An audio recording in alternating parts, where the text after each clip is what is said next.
아니겠습니까? 그래요. 분명히 믿음 생활하는 사람은 틀림이 없어요. 그런데 주님 선고를 합니다. 나는 너를 모르겠다. 불법을 행한 자들아 내게서 떠나가라. 이 심판받는 사람은 불행한 거죠.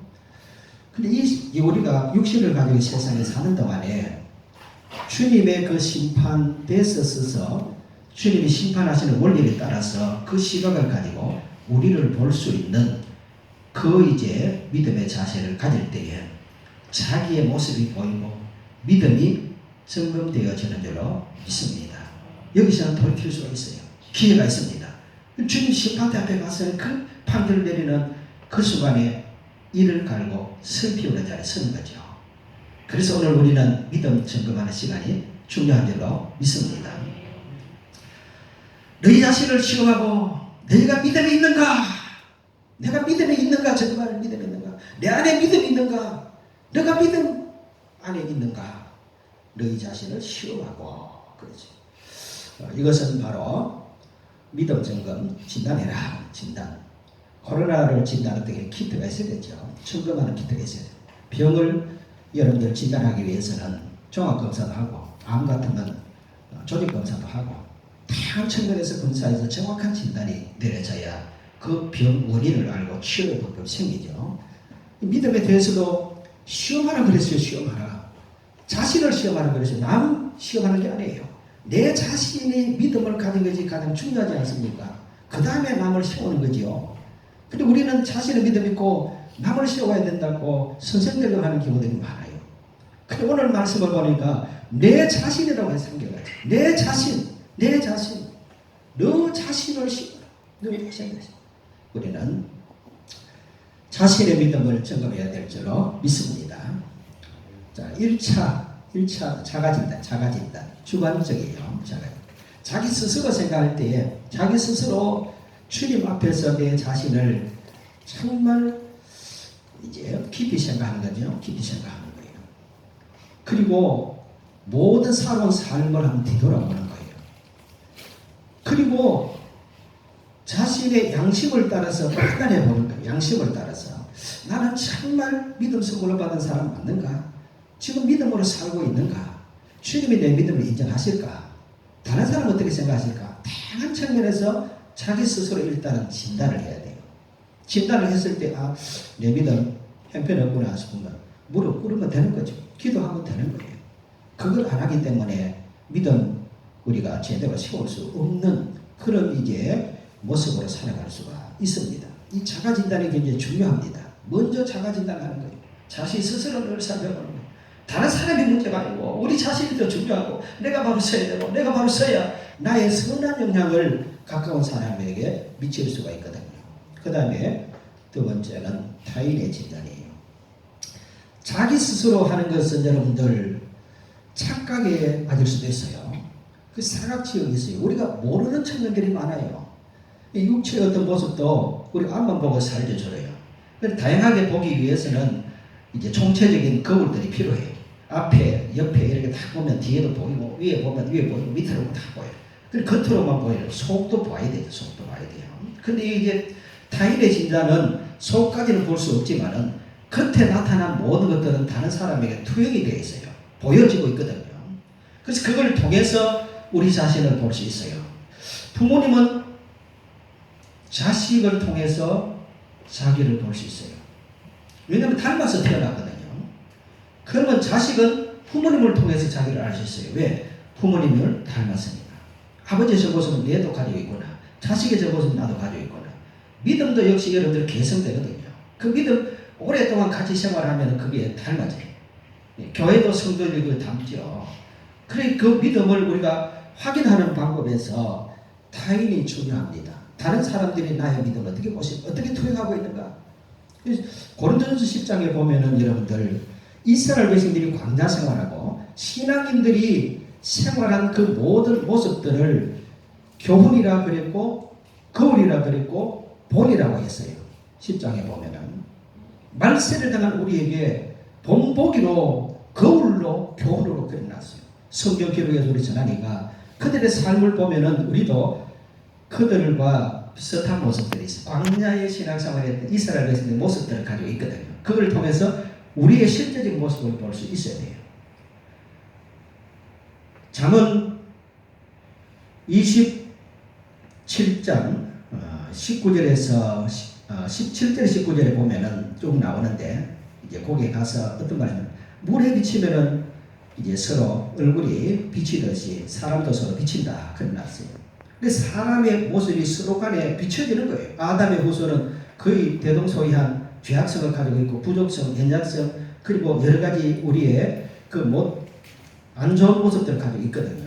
그게 서로 투영되니까 저 모습을 보고 나도 저런 모습이 있구나 발견할 수 있는 것이 타인의 진단입니다. 가까이 있는 자들이 우리를 더 잘 알아요. 나쁜 습관도 알아요. 그리고 믿음 없는 모습도 알아요. 가까이 있는 사람을 통해서 나의 믿음을 증가를 해야 됩니다. 영물 진단인데요. 실존적인 그런 이제 존재죠. 영적 존재가 천사와 타락한 천사, 사단 마귀지 않습니까? 천사가 여러분들 존재하는데 실제로 성도를 섬기기 위해서 그들이 존재한다고 성경에 말씀하고 있어요. 그럼 우리를 도와주고 섬긴다면 보이지 않는 가운데 있지 않습니까? 한 번이라도 도움을 받는지요? 그런 도움이 없다면 내 믿음이 정말 제대로 된 믿음인가 생각해야 되고, 그 다음에 악한 영에 사로잡힌 이제 악한 영이 있는 그 사람들 통해서 자신의 믿음이 드러나요. 저도 그런 경험을 많이 했어요. 귀신 들린 자에게 여러분들 이제 어떤 데 우리 만나는 경우가 있어요. 사역하는 경우도 있어요. 그런데 믿음이 있는 거 없는 거 알아요. 은혜 가운데 있는지 없는지 그것도 알아요. 경험을 해봤어요, 제가요. 자, 진정한 믿음을 가지고 있고 성령과 말씀으로 충만하면은 악한 영에 있는 귀신 들린 사람은요, 눈을 밑으로 딱 알아요. 함부로 대하지 않습니다. 겁을 내요. 두려워합니다. 근데 믿음 없이 가면은요, 막 이제 해꾸지 다를 수 있어요. 저는 처음에 은혜 떨어진 가운데 가다가 눈퇴 받았어요. 그러고 나서 정신을 많이 차렸어요. 정신을 많이 차렸습니다. 귀신은 귀신같이 안다고 믿음 상태를 알아요. 영적 상태도 압니다. 그게 영적 존재를 통해서 자기의 믿음을 확인할 수가 있는 거죠. 더 중요한 것은 심판주 대신 주님을 통해 진단을 받는데 이 실제적인 거예요. 추상적으로 믿으면 안 되는 겁니다. 우리 안에 계시잖아요. 성령으로 말씀으로 그 이름으로 계시잖아요. 그리고 우주에 평안하시잖아요. 어디든지 계시잖아요. 무소부지하신 주님이시잖아요. 그분이 우리의 모든 걸 아셔요. 중심을 아십니다. 속성을 아세요. 믿음을 다 아세요. 근데 앞으로 이제 주님 앞에 가서 그게 다 드러나게 되는데 그때 가서 드러나면 안 된다고 했어요. 육신을 가지고 세상에 사는 동안 진단을 받아야 되는데 주님의 마음을 가지는 거예요. 주님의 시각을 가지는 거예요. 주님의 판단 기준을 가지는 겁니다. 그래서 예수님이 신앙과 행위의 절대적인 표준이지 않습니까? 그 표준을 가지고 자기를 보는 거예요. 그러면은 자기의 모습들이 드러나는 거예요. 의로우신 예수님 앞에 내 모습이 드러날 때요, 투영이 될 때에 우리의 모든 모습들이 드러나요. 죄사 받은 것은 여러분들 주님이 지워버리면 다 잊어져요. 자기에도 잊어져요. 그런데 상 받았지만은 다시 죄를 지어서 그 씻어받지 못한 죄들이 드러나요. 씻어받지 못한 거예요. 사함받은 거하고 씻는 거하고 성결하고 틀리는 거예요. 이거는 성화 과정에서 이루어지는 거니까 성결하지 못하고 다시 덜진 것이 드러날 때에 그때 주님 앞에 무릎 꿇지 않습니까? 그때 믿음 안에 살지 않고 믿음이 없으면 그게 안 된단 말이에요. 그러니까 주님의 시각으로 자기를 바라보면서 믿음 있는 사람으로서 바르게 세워질 때에 남은 인생의 삶을 믿음으로 살아가게 될 줄 믿습니다. 미래적 현실. 미래적 현실. 미래에 이루어진 심판이지만은 지금 내게 가져와서 심판받는 거예요. 지금 이 시간에 심판을 받는 거예요. 주님 앞에. 아니면 혼자 조용히 심판을 받는 거예요. 성령과 말씀을 통해서 확인받는 겁니다. 그래서 잘못된 것을 발견하고 믿음 없는 모습도 발견하고 돌이키는 기회를 줬는데도 돌이키지 못하는 그날에 가서 후회하는 거죠. 자, 그리고 현재적인 미래가 또 이루어져요. 현실적인 미래. 오늘 내 삶이 영원히 미래로 연결된다는 걸 기억할 때에 오늘 매일매일 오늘의 삶을 믿음으로 살아야 될 줄 믿습니다. 그런 믿음을 우리가 가지고 살아야 합니다. 그 다음에 너희 자신을 확정하라. 너희 자신을 확정하라. 진단하는 방법을 좀 살펴봤어요. 진단하는 방법. 이제 너희 자신을 확정하는데 너희가 믿음에 있는가? 그래, 믿음에 있는가? 근데 오늘 말씀을 쭉 보면은 너희 안에 예수 그리스도께서 계시는 줄 알지 못하느냐? 그렇지 않으면 너희가 버림받은 자니라 그랬어요. 자, 예수 그리스도가 우리 안에 계신다는 것은 뭐예요? 내가 예수님을 믿음으로 영접해 드렸다는 거죠. 내 자신을 확정하기 위해서 1차적으로 뭘 해야 되느냐? 두 가지 측면이 있어요. 이 믿음을 증명하는 데 있어서 나의 믿음을 진정으로 확인하는 방법, 정말 주님의 시각으로 주님이 심판하는 그 기준으로 나의 믿음을 확인하는 방법, 진단의 방법 두 가지 측면에서 이렇게 볼 때 내적, 외적이 있습니다.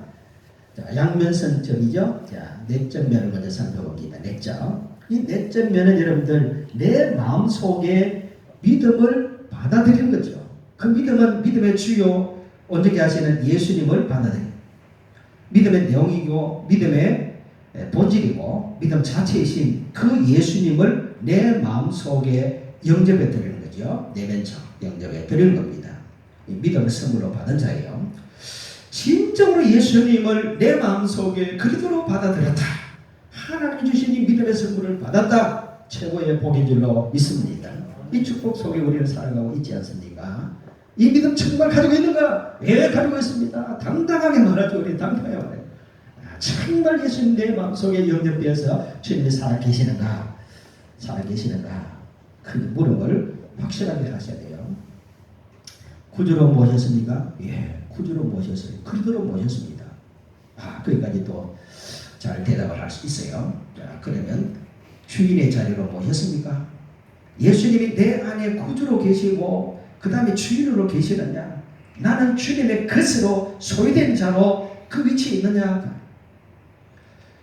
예수님을 구주로 믿는다는 것은 주라는 것은 그런 의미가 다 담겼어요. 예수님이 나를 피로 사서 피로 값주고 사서 주님의 것으로 만들어 우리 주님의 것 소유가 되어졌어요. 그럼 예수님이 나의 분명히 주인인데 내 안에 여전히 내가 주인이에요. 구주까지는 모신 것 같아요. 그죠? 구원받아야 하니까 예수님 영접하고 구주로 모셔드리는데 내 마음속에 진정으로 예수님이 주인으로 계시느냐? 아직 내가 주인이라. 그게 온전한 믿음은 아니에요. 구원의 믿음을 가졌다 할지라도 온전한 믿음으로 완전한 믿음이 있어요. 완전한 믿음. 그 믿음으로 나아가야 되는데 아직까지 자기가 주인이라면 그 믿음으로 이르지는 못한 거예요. 자, 그러면 왕으로 모셨느냐? 예수님이 왕이죠. 우리 왕이죠. 예수 그리스도를 구주로 받아들였다는 건 주님이 나의 왕입니다 라고 고백하는 거예요. 주라는 고백이 그 고백이지 않습니까? 그 예수님이 왕이냐? 통치자입니다. 통치자.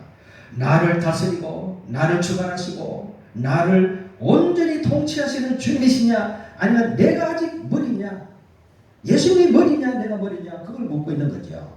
내면적인 측면에서 하면 여러분 자신을 시험하라 그랬잖아요. 그리고 확정하라 그랬거든요. 확정이 됩니까 여러분들? 저는 이런 물음을 저 개인적으로 많이 해요. 늘 주님 앞에 저를 물으면서 정말 믿음 없음을 고백 많이 하고 있고 또 하고 있습니다.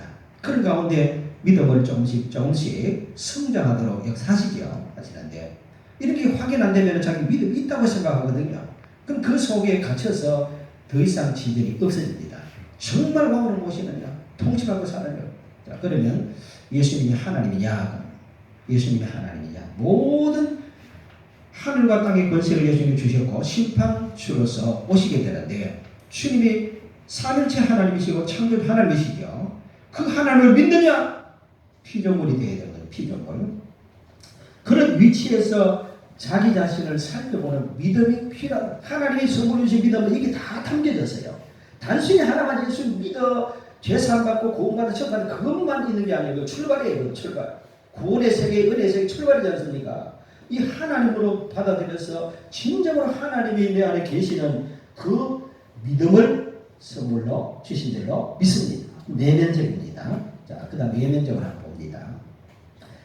우리 안에 이 믿음을 가졌다면 이건 반드시 반드시 밖으로 이것이 표현이 돼요. 밖으로 나오게 됩니다.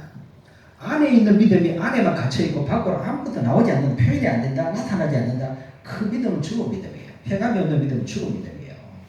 해감이 없는 믿음이 있다, 믿음이 있다, 그건 죽은 믿음을 했잖아요. 지식 믿음 있는데요. 귀신도 하나님 한 분을 좀 믿고 뜬다고 그랬어요. 그런 지식 믿음 가지고 척박은 아니에요. 믿음 안에 지식이 있지만 지식이 다 믿음의 다가 아니에요. 그러니까 이 외면적인 믿음이 확인이 돼야 되는데 밖으로 표현되는 믿음, 확정이에요. 확정되는 믿음이거든요. 확정되는 믿음이 있느냐? 그 성경은 야고보서 2장, 히브리서 11장, 그리고 성경 전체적으로 이 믿음에 대해서 말씀을 하고 있습니다.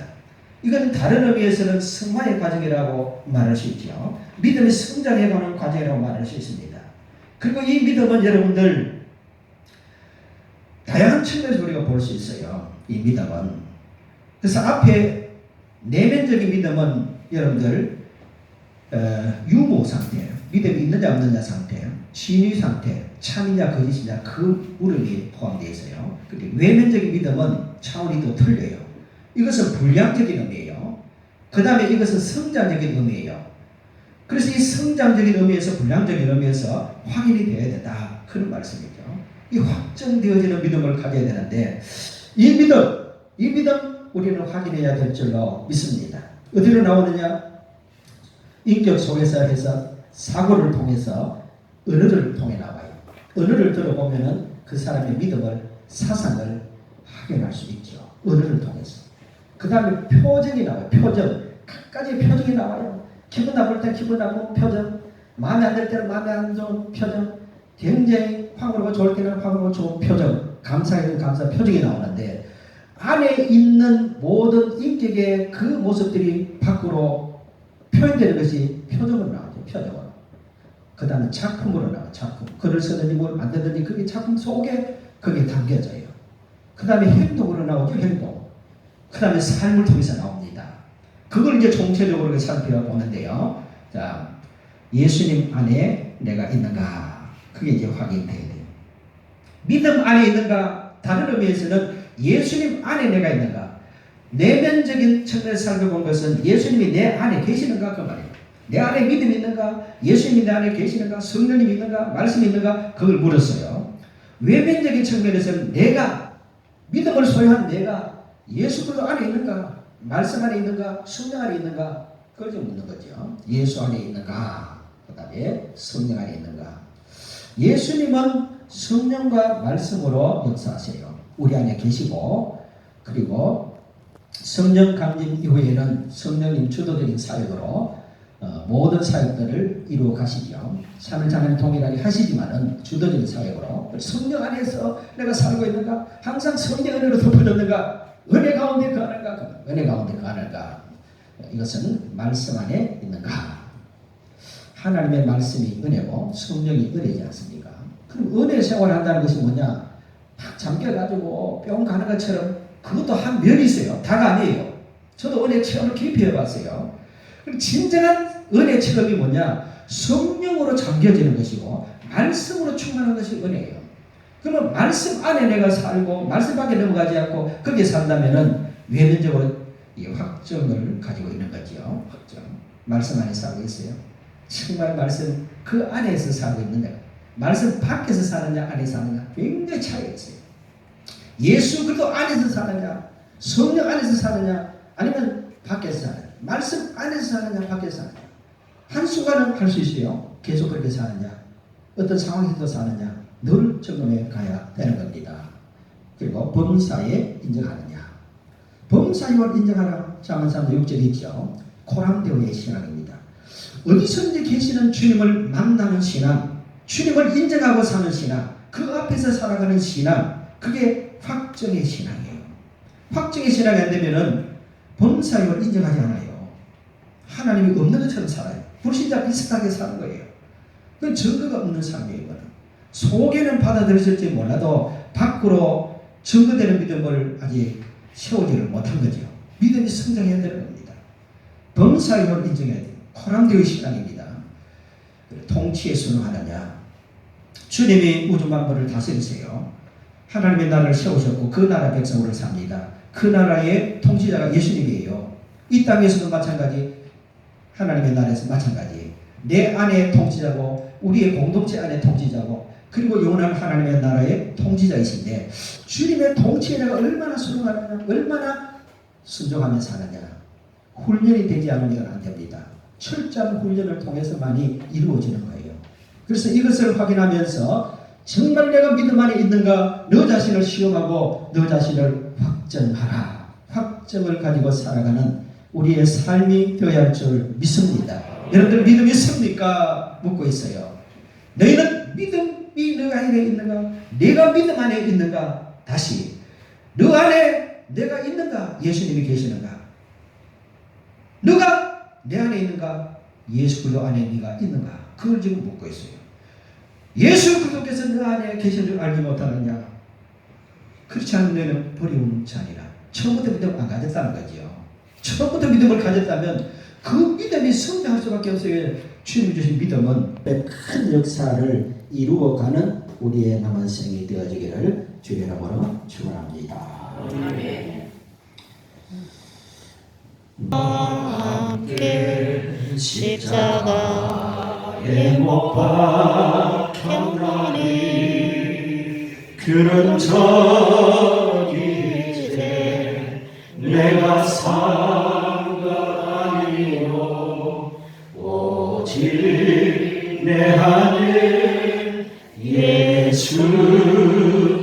예수께서 사신 것이라. 이제 내가 육체 가운데 사는 것은 나를 사랑하사 자기로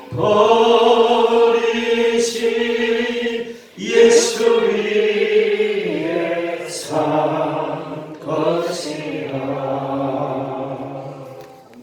내가 되고 천국 들어가는 이 약속의 복을 받고 소망 안에 즐거움을 가지고 살아가고 있습니다. 우리 믿음 진정으로 자신의 믿음을 늘 증거하고 확인하는 저희들 되게 하시고 주께로부터 옳다 인정함 받는 믿음의 사람으로 세워지게 하옵소서. 믿음의 큰 역사를 이루어가는 신실한 믿음의 사람들, 능력 있는 믿음의 사람들, 세상을 이기는 믿음의 사람들, 히브리서 11장에 기록되는 믿음의 사람들로 세워지도록 은혜 더하여 주옵소서. 예수님 이름으로 기도드리옵나이다. 아멘. 내 주 안에 있는 내게 어찌없이 말이요 믿음으로 사는 자는 하늘 위로 받겠네. 무슨 일을 만나든지 만사형도 하리라. 무슨 일을 만나든지 만사형도 하리라. 자, 53절에서 59절을 들어보겠습니다.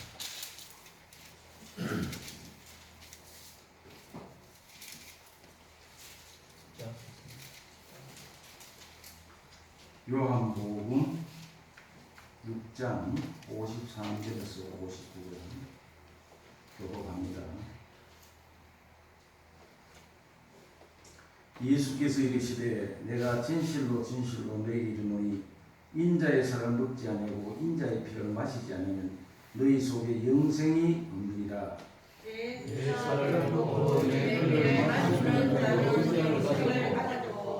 마지막 날에 내가 그를 다시 살리리니 내 살은 참된 양식이요 내 피는 참된 음료다.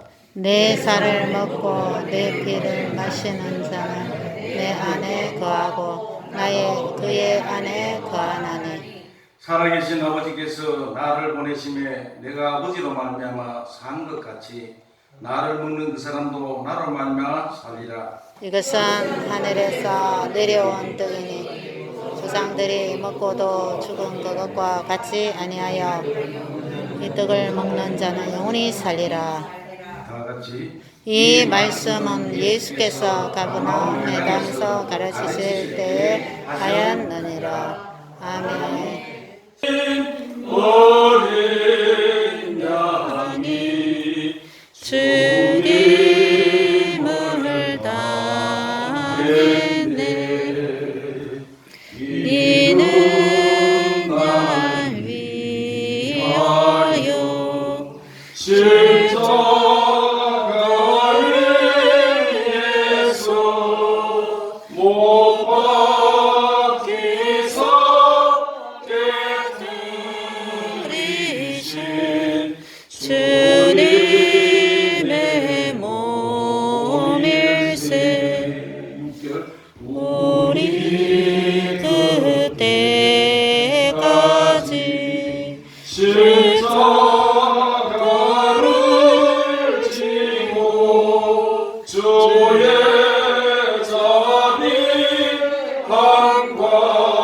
한광을 널리 전파세. 아멘. 말씀의 뜻과 자를 가지는 성찬인 것입니다. 인종이 다르고 또 문화가 다르고 세대가 다르고 또 성이 다르다 할지라도 예수 그리스도 안에 있는 자는 누구나 같은 성찬과 뜻과 잔을 나누면서 하나님됨을 고백하는 것입니다. 기독교 2000년 역사에서 교회의 샘줄이 되게 한 예식을 찾는다면 바로 성찬 예식입니다. 하나님 역사를 체험하는 통로가 세 가지가 있습니다. 하나가 성경 말씀이고, 하나가 기도입니다. 하나가 성찬입니다. 성경은 그냥 요약을 딱 줄이면 하나님 사랑, 이웃 사랑 딱 줄입니다. 자, 그러면 이거를 실천하는 면에서는 성경이 딱 두 가지, 하라 하지 마라 딱 두 가지. 성경 전체가 하나님 사랑, 이웃 사랑. 그럼 이 사랑을 실천하는 면에서는 하라 하지 마라 딱 두 가지. 이거를 모든 이 땅에 있는 인간은 지킬 수가 없어요. 우리 힘으로는 못 지켜요.